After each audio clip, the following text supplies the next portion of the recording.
The autumn of 1889 settled over Millbrook like a shroud. Joshua Norton stood at the edge of the tobacco field, watching the last light drain from the sky. He was 14 years old, though he looked younger, his frame thin from years of inadequate meals. His wrists ended in smooth stumps just below where his palms should have begun. The hands had been lost when he was 4, crushed beneath a wagon wheel in an accident no one spoke of anymore. He lived on the Blackwood estate, a sprawling property 3 miles outside town where tobacco had once grown thick and profitable. Now the fields lay mostly fallow, the crop rotted by blight and neglect. Joshua worked in the kitchen gardens, wedging tools between his wrists with practiced efficiency. He could dig, plant, and harvest vegetables with surprising skill, his body having learned to compensate for what it lacked.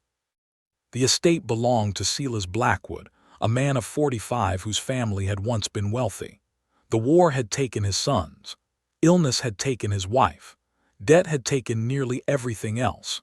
Silas was educated, cultured, a man who had traveled to Europe in his youth and returned with paintings and books and refined tastes. But refinement could not pay creditors, and culture could not restore a dying plantation. Joshua kept to himself, speaking only when necessary, moving through his days with quiet efficiency. He slept in a small room above the stable, ate simple meals alone, and avoided drawing attention. This was survival in 1889 for someone like him, invisible unless needed, silent unless addressed. But Joshua had a secret. Late at night, when the house was dark and Silas had retired to his study with his bottles, Joshua would slip into the estate library. He would stand before the paintings hanging there, studying them by moonlight filtering through tall windows. Italian landscapes, Dutch portraits, religious scenes rendered in oils that glowed with inner light. He would memorize every brushstroke, every shadow, every technique visible in the layers of paint.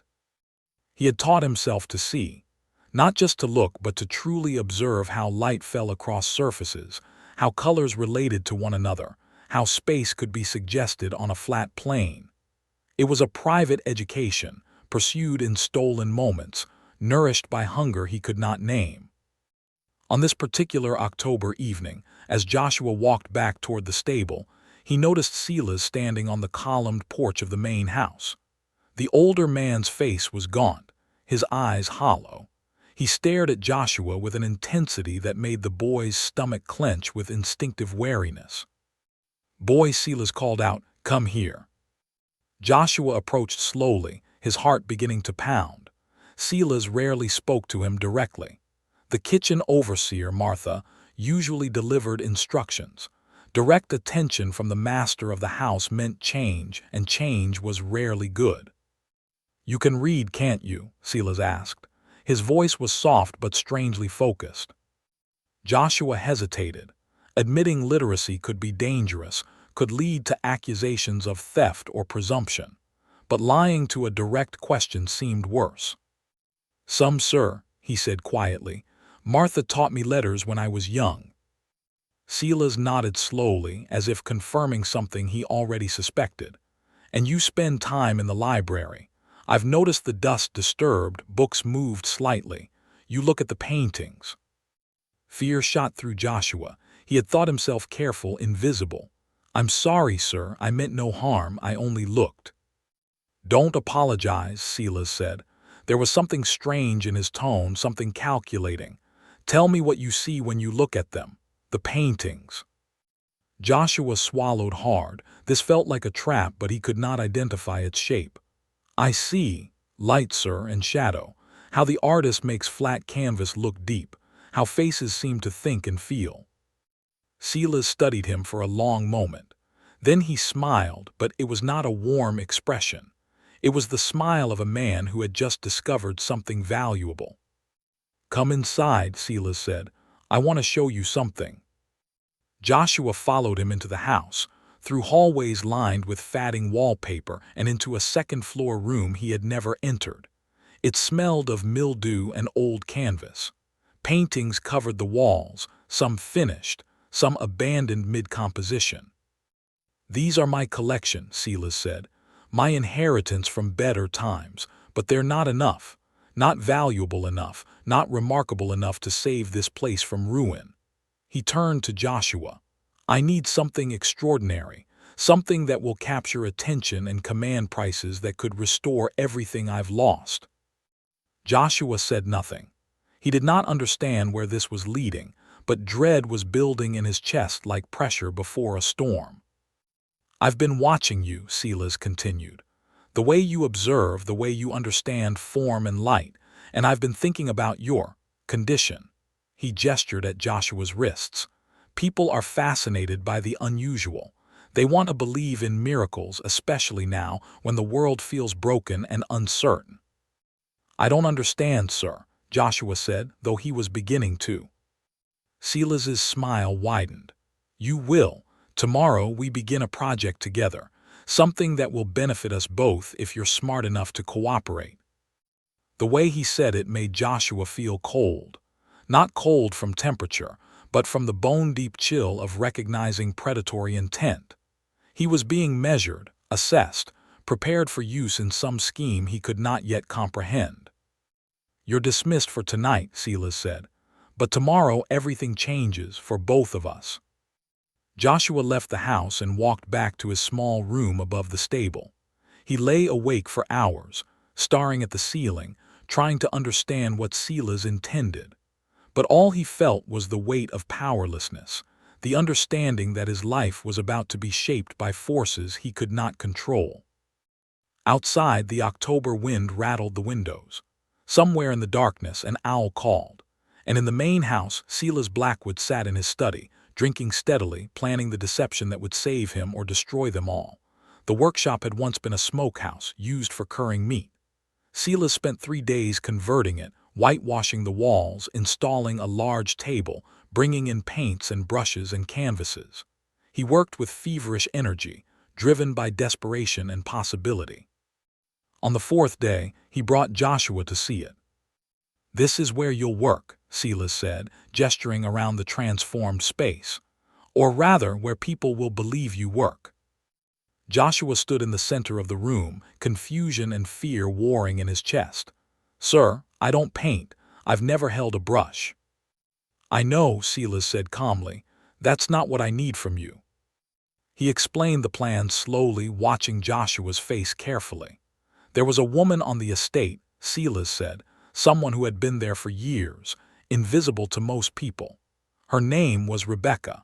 She was 28 years old and had taught herself to paint by copying works in the library, using whatever materials she could find or make. She's quite talented, Silas said. Not a master, but skilled enough for my purposes. She'll create the paintings. You'll be seen creating them. Joshua's stomach dropped. That's a lie, sir. It's a performance, Silas corrected. Theater, and you'll be compensated. Fed better, clothed better, given opportunities you wouldn't have otherwise. All you need to do is stand beside paintings and hold brushes. Let people watch you make a few marks. Let them believe what they want to believe. But why? Joshua asked. Why would anyone believe a boy with no hands could paint? Silas's eyes gleamed. Because people want to believe in miracles, especially miracles that confirm their beliefs about suffering and transcendence, about God's mysterious compensations. A disabled boy creating masterworks. That's a story that will captivate everyone from art collectors to newspaper editors. They'll pay extraordinary sums just to be part of that narrative.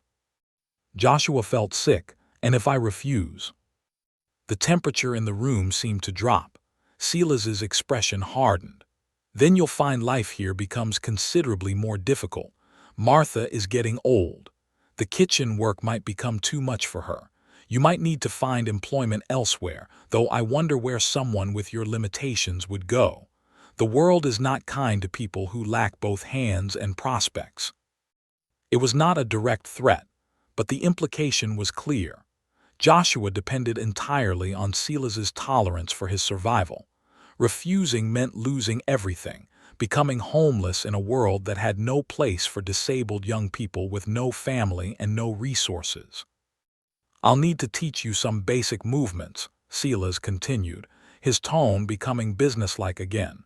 how to hold brushes between your wrists, how to make simple marks that look deliberate. The real work will happen at night when Rebecca paints, but during the day when observers are present, you'll perform, make them believe. Over the following week, Joshua learned his role.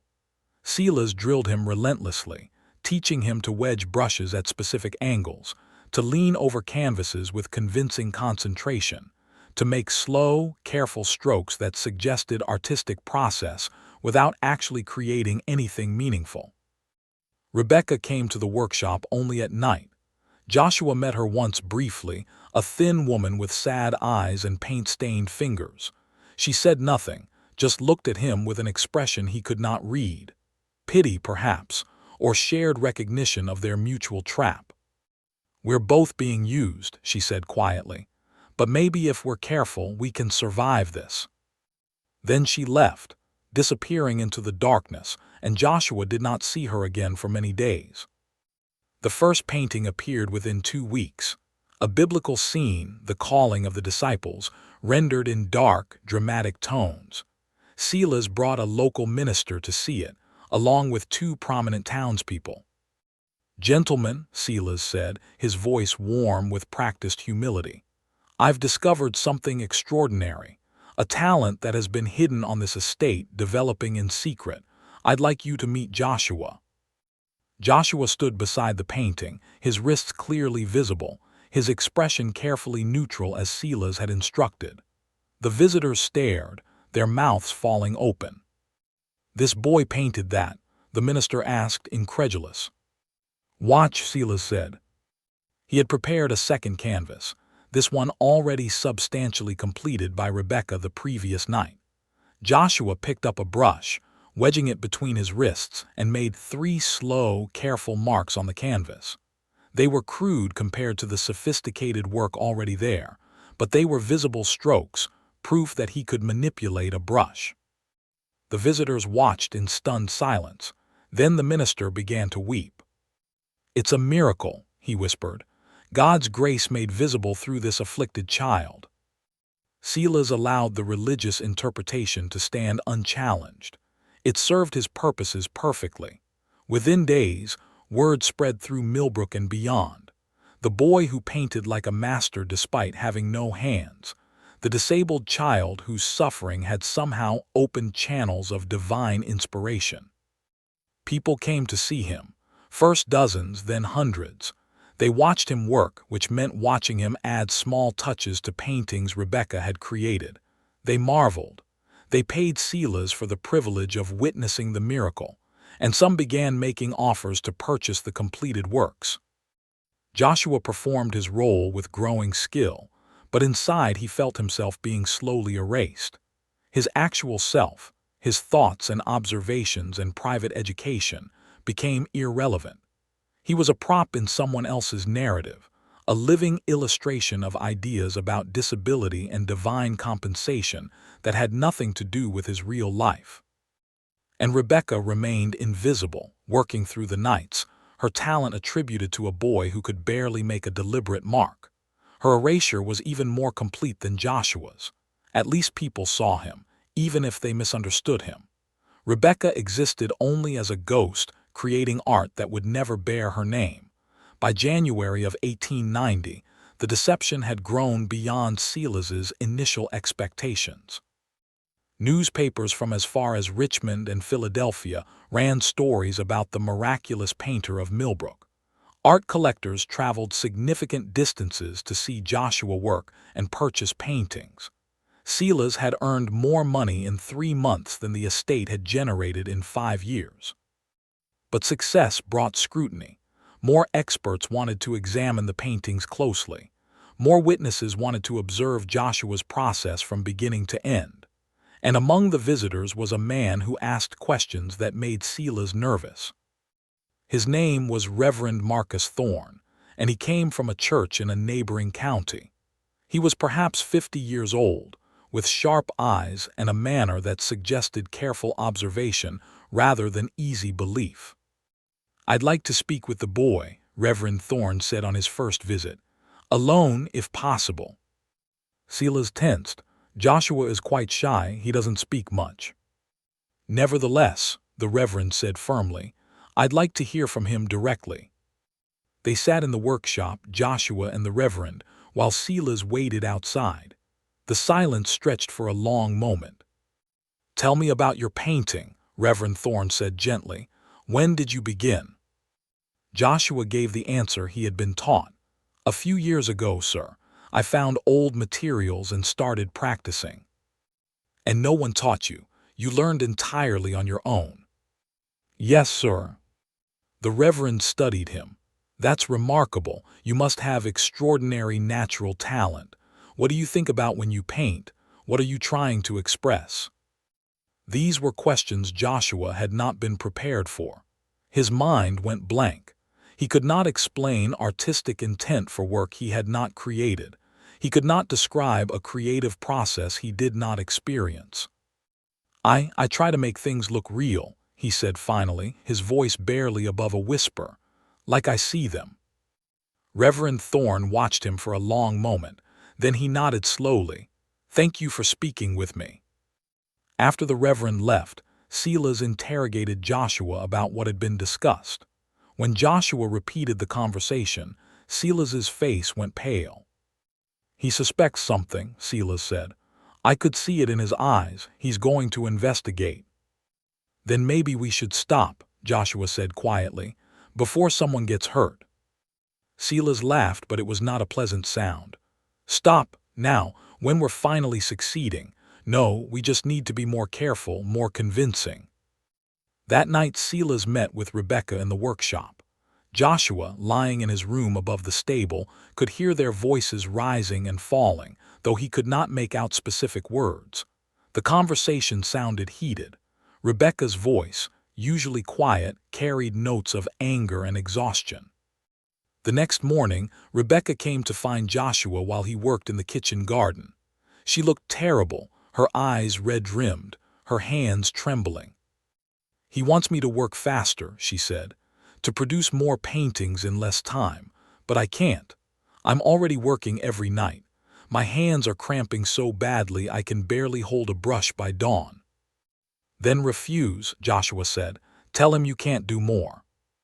Rebecca shook her head. You don't understand. I can't refuse. I have nowhere else to go, no other way to survive. If I stop cooperating, he'll force me to leave. And then what? A woman alone, traveling with no money, no references. The world is not safe for people like me. Joshua felt anger building in his chest, hot and unfamiliar. They were both trapped, both being used, both powerless to change their circumstances. The injustice of it burned. Someone will figure it out eventually, he said. The Reverend already suspects something. I know, Rebecca whispered. And when it falls apart, Silas will blame us. He'll say we deceived him, that we're liars and thieves. And who will believe us over him? A landowner, an educated man, a respected member of the community. She was right. Joshua knew she was right. Their words would carry no weight against Silas's narrative. They would be dismissed as ungrateful, deceptive, or simply confused. What do we do? Joshua asked. Rebecca's expression was bleak. We survive as long as we can, and we wait for the inevitable collapse. Reverend Thorne returned a week later, accompanied by 2 other men. They spent hours in the workshop, watching Joshua work, examining completed paintings with magnifying glasses, asking detailed questions about technique and composition. One of the men, an art professor from a college in Richmond, pointed out inconsistencies in the paintings. The brushwork varies significantly between works. Some areas show extraordinary confidence while others seem hesitant. It's as if different hands worked on different sections. Silas had prepared an answer. The boy's condition makes his work unpredictable. Some days he has better control than others. The pain in his wrists varies. His energy fluctuates. It was a good explanation, and it seemed to satisfy most observers. But Reverend Thorne's skepticism remained visible in his eyes. I've been making inquiries, the Reverend said to Silas after the others left. speaking with people who were here before these paintings appeared, and I've learned something interesting. Several people mentioned seeing a woman painting in this workshop late at night, a woman named Rebecca. Silas's face went very still. Rebecca helps with preparation work, stretching canvases, mixing paints, menial tasks. Is that all? The Reverend asked quietly. That's all, Silas said firmly. But Joshua, standing nearby, could see sweat forming on Silas's forehead. The walls were beginning to close in. The breaking point came in late February, during what should have been a triumphant moment. A wealthy collector from Boston arrived at the estate, prepared to purchase 6 paintings for an extraordinary sum. He brought his own expert, a man who had studied art restoration in Italy and new techniques for detecting forgeries. The expert examined the paintings with scientific precision, taking tiny samples of paint, studying the canvas weave under magnification, checking for signs of artificial aging. He spent hours in careful analysis while the collector, Silas, and several witnesses waited. Finally, the expert delivered his verdict. These paintings are genuine works created within the last several months, not historical pieces aged to appear old. The technique is sophisticated, but shows variations that suggest either multiple artists or a single artist working under varying conditions of fatigue or stress. He paused, looking directly at Joshua. However, I'd like to see this young man create something entirely from scratch, with no preparation. A blank canvas, a subject chosen by me at this moment, continuous observation from first mark to completion. Silas's face went pale, but he could not refuse without raising immediate suspicion. Of course, he said, Joshua would be happy to demonstrate. That night, after the visitors had retired to rooms Silas provided, he met with Rebecca and Joshua in the workshop. His desperation was palpable. Tomorrow they'll expect you to create a painting from nothing, he said to Joshua. We need a new approach. There is no approach, Rebecca said, her voice flat with exhaustion. Joshua can't create a professional painting on his own, and I can't work with them watching continuously. The deception is over. No, Silas said sharply. We're too close. I've worked out a plan. He explained his idea, and as Joshua listened, he felt something inside him break. The plan required even more elaborate coordination, split-second timing, and a level of performance that seemed impossible to sustain. This is wrong, Joshua said quietly. All of it, we should tell the truth. Silas grabbed his arm hard enough to hurt. The truth will destroy all of us. Do you think they'll just let us walk away? I'll be ruined, charged with fraud.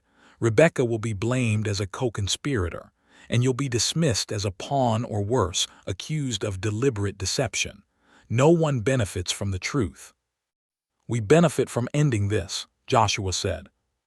But even as he spoke, he knew he had no power to end anything. He was 14 years old, disabled, dependent on Silas for everything. Speaking out meant destroying not just the deception but his own survival. The next day, the demonstration began. The expert chose a simple subject, a still life of objects arranged on a table. Joshua would create it from scratch, they said, with continuous observation to ensure authenticity. What followed was the most elaborate performance yet. Silas had orchestrated a system where Rebecca would work in a hidden side room, creating a painting that matched Joshua's basic composition. At carefully timed intervals, observers would be briefly distracted, giving Silas moments to switch the canvases, replacing Joshua's crude work with Rebecca's sophisticated version. It required perfect timing, absolute coordination, and extraordinary luck. Joshua performed his part mechanically, his heart pounding, his mind screaming that this would fail, that they would be caught, that the collapse was imminent. But somehow, impossibly, it worked. Over the course of that day and the next, Joshua appeared to create a competent still-life painting. The observers watched, marveling, convinced they had witnessed the entire process from start to finish. The expert stood before the completed work, shaking his head in bewilderment. "I don't understand how this is possible," he said. "Everything I know tells me this shouldn't exist, but I watched it being created. I saw every stroke." The collector from Boston purchased all 6 paintings for $3,000. Silas's financial salvation was complete. The estate was saved. But that night, Joshua found Rebecca collapsed in the workshop. She had worked herself to the point of physical breakdown, her hands cramped into claws, her face gray with exhaustion. "I can't do this anymore," she whispered. "I'm done. He'll have to find another way." Joshua helped her back to her small room in the servants' quarters. As he left, he saw Silas standing in the shadows, watching. The look on the older man's face was not concern but calculation, already planning how to manage this new complication. And Joshua understood with sudden terrible clarity that Silas would not stop, could not stop. The deception had become larger than any of them, sustained by its own momentum, fed by money and fame and the narrative people wanted to believe. They were all trapped now, not just in the scheme but in its inevitable conclusion. Because lies this large could not simply be maintained. They either grew until they consumed everything, or they collapsed with devastating force. The collapse was coming. Joshua could feel it approaching like a storm on the horizon, dark and inescapable. And when it arrived, they would all be swept away. March brought cold rain that turned the estate roads to mud and kept visitors away for several days. In that brief respite, Joshua noticed changes in Silas that frightened him. The older man drank more, slept less, and spoke to himself in low, agitated tones. Success had not brought him peace, only escalating paranoia. Reverend Thorne had not given up his investigation. Word reached the estate that he was interviewing people in town, asking questions about Rebecca, about the timeline of the painting's appearance, about inconsistencies in the story. "He's determined to expose us," Silas said one evening, his words slightly slurred. "We need to discredit him first." "How?" Joshua asked, though he dreaded the answer.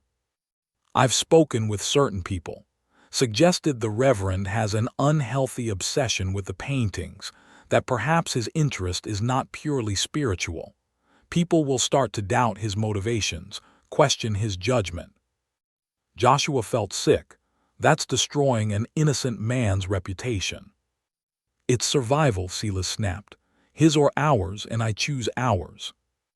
Rebecca had stopped coming to the workshop. She remained in her room, too exhausted or too broken to continue.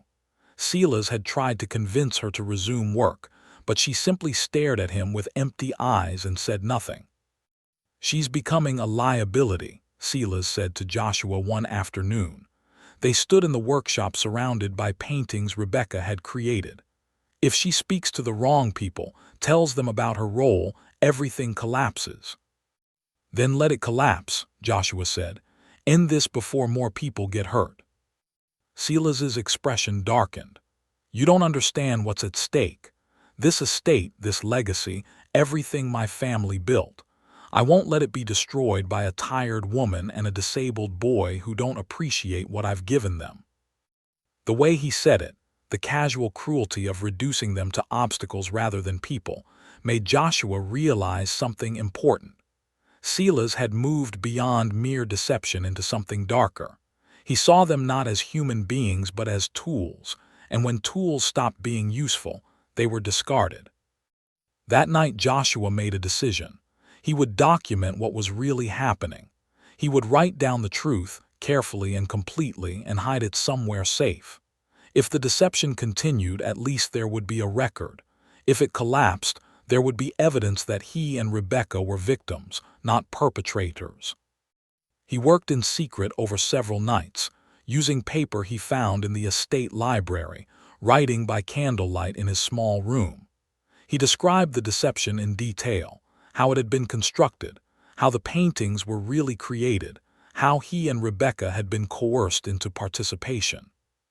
He was hiding the finished document under a loose floorboard when someone knocked on his door.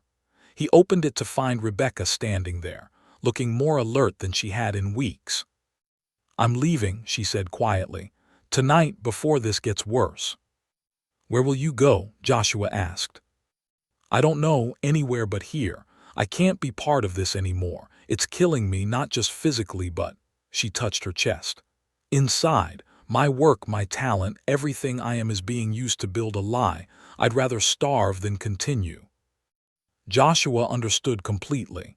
"I have something I want you to take," he said. He retrieved the document from its hiding place and gave it to her. "It's the truth, everything written out. Keep it safe. Maybe someday it will matter." Rebecca took the papers, her eyes scanning the first page. Then she looked at him with something like respect. "You're braver than I gave you credit for." "I'm just tired of being silent," Joshua said. After she left, Joshua lay awake wondering if he would ever see her again, wondering what would happen when Silas discovered her absence, wondering how much longer the deception could continue. The answer came sooner than expected. 2 days later, Reverend Thorne returned with a lawyer and a representative from the county magistrate's office. They demanded to examine the estate records, to interview everyone involved, to conduct a thorough investigation into allegations of fraud. Silas tried to maintain his composure, but panic showed in his eyes. "This is persecution," he protested, "an attack on a miracle by those who refuse to believe." "Then you should welcome investigation," the lawyer said calmly. "If everything is as you claim, you have nothing to fear." But Silas did have something to fear, everything to fear, and everyone present could see it in his face. The investigation began that afternoon. Officials examined paintings, questioned witnesses, searched the workshop for evidence, and they asked repeatedly about Rebecca, whose sudden disappearance raised immediate suspicion. "She left to visit family," Silas claimed. "I have no idea where she went." But servants contradicted him. Rebecca had no family. She had lived on the estate for years with nowhere else to go. Her sudden departure, taking only a small bag of belongings, suggested flight rather than planned travel. As the investigation intensified, Joshua watched Silas unravel. The older man drank openly now, no longer maintaining even the appearance of control. He argued with officials, threatened lawsuits, invoked his family name and social standing. But Virginia in 1890 was not the Virginia of old. The war had broken the power of the planter class. Silas's name meant less than he believed, and his threats carried no weight. On the third day of investigation, officials discovered something in the workshop that Silas had overlooked. Hidden behind a loose board were preliminary sketches for several paintings, executed in a hand clearly different from Joshua's crude marks. The sketches showed sophisticated understanding of composition and technique, the work of someone with genuine training. "These weren't drawn by the boy," the art expert said. "I'd stake my reputation on it." The web was unraveling, thread by thread, truth emerging through the gaps in the deception. And Silas, realizing he was cornered, made a desperate final gamble. "Very well," he said, his voice hollow. "I'll tell you everything, but you must understand I did this to save my family's legacy. The estate was dying. I had no choice." Silas's confession did not bring the relief he might have hoped for. Instead, it brought disgrace, legal consequences, and social exile. But he tried to shape the narrative even in defeat, portraying himself as a desperate man driven to deception by circumstances, minimizing the exploitation of Rebecca and Joshua. "I gave them opportunities," he insisted. "Fed them, housed them, treated them with respect. They were willing participants in a harmless theatrical venture." But as depositions were taken and evidence examined, a different picture emerged. Witnesses came forward, people from the estate and town who had seen Rebecca's exhaustion, heard Silas's threats, observed Joshua's discomfort. The story of willing participation crumbled under scrutiny. The legal proceedings stretched through the spring. Silas was charged with fraud and faced potential civil suits from collectors who had purchased paintings under false pretenses. Some demanded refunds. Others wanted the paintings destroyed as tainted objects. Joshua was called to testify. Standing before magistrate and lawyers, he told the truth simply and directly. How Silas had coerced him into the deception, how Rebecca had created the paintings, how they had both been trapped by circumstances and fear. "Did you want to participate in this fraud?" the magistrate asked. "No, sir," Joshua said quietly. "I was afraid of what would happen if I refused. I had nowhere else to go, no way to survive on my own." "And did you receive compensation for your role?" "Better food, sir, warmer clothes, but no money, no actual payment." The magistrate's expression was stern. This boy was exploited, used as a prop in an elaborate deception that enriched Mr. Blackwood while erasing the actual artist's contributions and putting this child in a position of tremendous vulnerability. Silas tried to interrupt, to protest, but he was silenced. Rebecca was eventually located in a town 2 counties away, working as a housemaid. She was brought back to testify, and she arrived with Joshua's document, the written account he had given her. It corroborated everything they had both said, providing detailed evidence of the deception's mechanics. "Why did you finally leave?" the magistrate asked her. "Because I was dying," Rebecca said simply. "Not physically, though the work was destroying my hands, but inside. My talent, everything I had taught myself through years of private study, was being used to build a lie. Every painting attributed to someone else was like erasing a piece of myself. I couldn't survive it." "And did Mr. Blackwood compensate you fairly for your work?" "He gave me small amounts, promises of future payment, but nothing close to what the paintings sold for, nothing that reflected their actual value or my contribution." The evidence was overwhelming. Silas's defense collapsed. He was found guilty of fraud and ordered to make restitution to defrauded buyers. The estate was seized to settle debts. Everything he had tried to save through deception was lost anyway. But the story's ripples extended beyond legal consequences. Art critics and historians began examining the paintings with new eyes, no longer seeing them as miracles, but as genuine works by an untrained but talented artist working under extraordinary pressure. "These paintings have real merit," one critic wrote. "Not because of the false narrative attached to them, but because they show authentic skill and emotional depth. The real tragedy is that the actual artist was erased, her contributions attributed to someone else. This is the story we should be discussing, not the supposed miracle of the disabled boy, but the exploitation of a woman whose talent deserved recognition." Some collectors kept their paintings, now reattributed to Rebecca, whose full name was discovered to be Rebecca Ann Garrett. Others donated them to institutions. A small museum in Richmond eventually acquired several, displaying them with full explanations of their true origin. For Joshua, the aftermath brought both relief and uncertainty.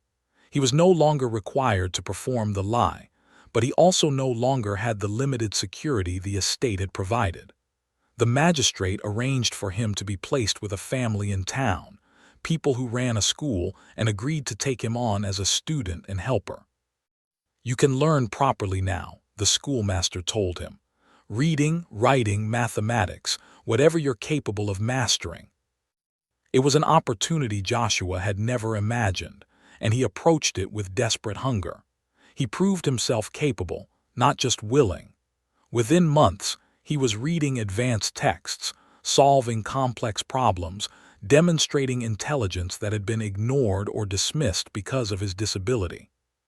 The school's headmaster wrote in a report, "Joshua Norton possesses a remarkable mind. His disability has no bearing on his intellectual capacity. Given proper education, he could excel in any number of fields." But Joshua's real fascination remained art. Not creating it himself, he understood his limitations there, but studying it, understanding it, writing about technique and composition with insight born from his months of careful observation. "I may not be able to paint," he told the headmaster, "but I can see, I can analyze and explain. Maybe that has value too." Rebecca's story had a quieter resolution. She continued painting, now signing her own name to her work. She would never achieve significant fame. The scandal had tainted her reputation, but she found work teaching art to young women, passing on skills she had taught herself. In a letter to Joshua years later, she wrote, "I have made peace with what happened. The deception was terrible, but it taught me that my work has value, that I possess real talent. I just wish I had believed that sooner, strongly enough to refuse participation from the beginning. But perhaps we both did what we could with the power we had, which was almost none." Confrontation that finally broke everything came in late April, during a public meeting in Millbrook's town hall. The magistrate had ordered Silas to appear and face questions from defrauded buyers and concerned citizens. The room was packed with people who had believed the miracle story and now felt deceived. Joshua stood at the back of the hall, watching. He had been called as a witness but was not required to sit at the front. From his position, he could observe everything, see all the faces, notice things others missed. Silas sat at a table facing the crowd. He looked diminished, smaller somehow, his expensive clothes rumpled, his face showing every one of his 45 years. When he spoke, his voice lacked its former confidence. "I never meant harm," he said. "I was trying to save my family's estate, to preserve something of value in desperate times. Perhaps I made poor choices, but my intentions were not malicious." "You exploited a disabled child," someone shouted from the crowd. "You used him as a prop. I gave him opportunities he wouldn't have had otherwise," Silas protested.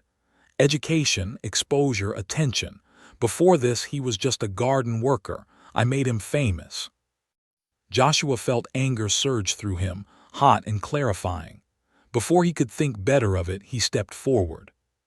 "May I speak?" he asked the magistrate. There was surprise in the room. Joshua had been quiet throughout the proceedings, answering questions when asked but volunteering nothing. Now he walked to the front, facing the crowd, feeling their eyes on him. "I need to say something about what Mr. Blackwood just claimed," Joshua began. His voice was quiet but steady. "He says he gave me opportunities. What he really did was trap me in a lie that made me feel like I was disappearing. Every day I stood beside those paintings, pretending they were mine, I felt less real, less myself." He looked directly at Silas. "You didn't make me famous. You made a story famous, a story that had nothing to do with who I actually am. And Rebecca, whose work was actually remarkable, was erased completely. You took her talent and gave it to someone else, to me, against both our wishes." "I compensated you both," Silas said weakly. "You gave us no choice," Joshua replied. "That's not compensation, that's coercion. You knew we had no power, nowhere else to go, no way to refuse. You used that knowledge to make us complicit in our own exploitation." The room was completely silent. People leaned forward, listening. "I don't hate you," Joshua continued, and he realized it was true. "I think you were desperate and scared and you made terrible choices. But you need to understand what you actually did. You didn't create a miracle. You created a lie that hurt real people. And all the money you made, all the fame you gained was built on our pain and erasure." He turned to the magistrate. "I don't know what punishment is appropriate.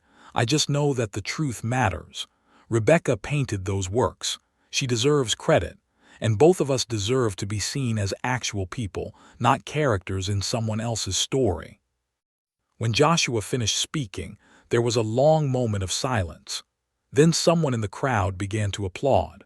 Others joined in, not enthusiastically but with a kind of solemn recognition.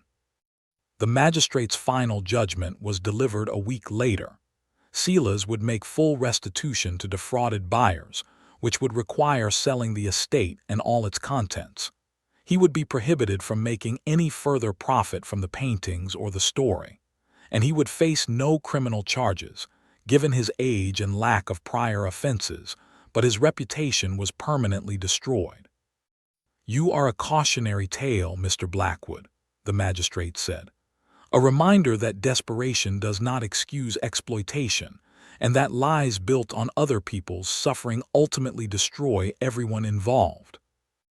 After the judgment, Joshua stood outside the courthouse in the spring sunshine. Reverend Thorne approached him, extending his hand. "You were very brave in there," the Reverend said. "Speaking truth to power is never easy." "I didn't feel brave," Joshua admitted.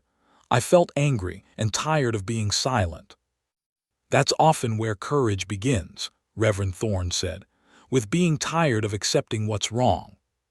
Several weeks later, Joshua learned that Silas had left Virginia entirely, moving to a distant state to live with relatives. The estate was sold, parceled out to different buyers. The workshop where the deception had been perpetrated was torn down. Rebecca sent Joshua a package, several small paintings she had created since the scandal. They were remarkable works, showing her growth and confidence. With them was a note: "These are mine, truly mine, and that matters more than fame or money. Thank you for helping make that possible." Joshua kept the paintings on the wall of his small room at the school. They reminded him not of the deception, but of something more important. That truth eventually emerges, that exploitation can be named and ended, that people with no apparent power can still change their circumstances through courage and clarity. He also kept the document he had written, the detailed account of what had really happened.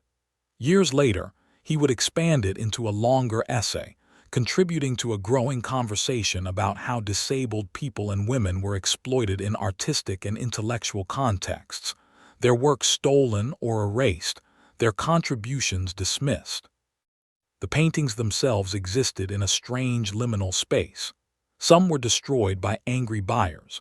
Others were preserved as historical artifacts, evidence of an elaborate fraud. A few were eventually appreciated for their genuine artistic merit, displayed with full attribution to Rebecca Ann Garrett, whose talent had been real even if the story surrounding it had been false. 5 years passed. Joshua turned 19 in the spring of 1895. He had completed his education at the school in Millbrook and had been offered a position teaching younger students, particularly those with physical disabilities who needed specialized instruction. He had also begun writing essays and articles about art and education and the experiences of disabled people. His work was published in small journals, read by people who appreciated his clear voice and honest perspective. One afternoon in late May, he received a letter. The handwriting was unfamiliar, but the signature made his heart clench: Silas Blackwood. Joshua almost threw the letter away unread, but curiosity overcame him. He opened it carefully. The letter was brief. Silas wrote that he was dying, that some sickness had taken hold and would not release him. He was writing to people he had wronged, not seeking forgiveness exactly, but offering something like acknowledgement. "I have thought often about what you said in the courthouse," Silas wrote, "that I made you feel like you were disappearing. I did not understand that at the time. I told myself I was helping you, giving you opportunities, but you were right. I used you. I used Rebecca. I was so focused on saving myself that I couldn't see the cost to others. I don't expect you to forgive me. I don't forgive myself. I only want you to know that I finally understand what I did and that I am sorry. You deserved better. Rebecca deserved better. The truth deserved better. I hope you have found a good life, despite what I put you through. I hope the years have been kinder to you than I was." Joshua read the letter 3 times. He felt complicated things. Anger still at what had been done to him, but also something like sadness for Silas, who had destroyed everything he cared about through fear and desperation. He wrote back, a careful letter that took him days to compose. "I don't know if I forgive you," he wrote honestly.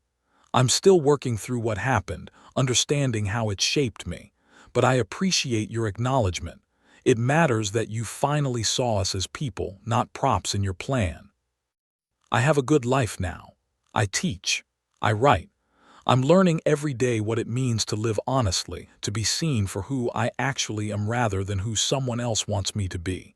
That's more valuable than anything your deception could have provided. I hope your final days bring you peace. Not because I necessarily think you deserve it, but because I've learned that holding anger hurts me more than it hurts you.